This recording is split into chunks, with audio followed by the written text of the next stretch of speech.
the idea of the Clean Energy Project is to find materials for solar cells and in general renewable energy in a timescale that matters to humanity. In other words, finding materials in a matter of years instead of decades. The traditional way of doing research in this area is throwing a molecule in the blackboard, looking at it perhaps with intuition and saying, oh, maybe this is a good molecule, and spending about a year in synthesizing and characterizing a solar cell made of it.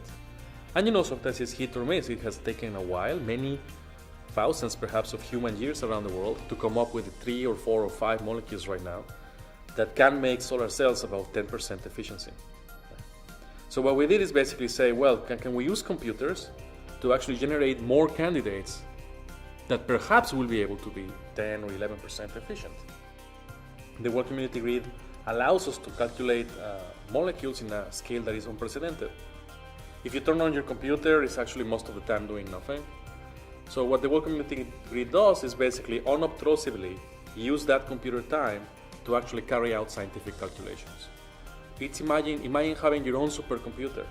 Right? So this is basically having a non-supercomputer that is actually disassembled in pieces all around the world, computing at different times asynchronously, and then bringing back all those calculations together in our database.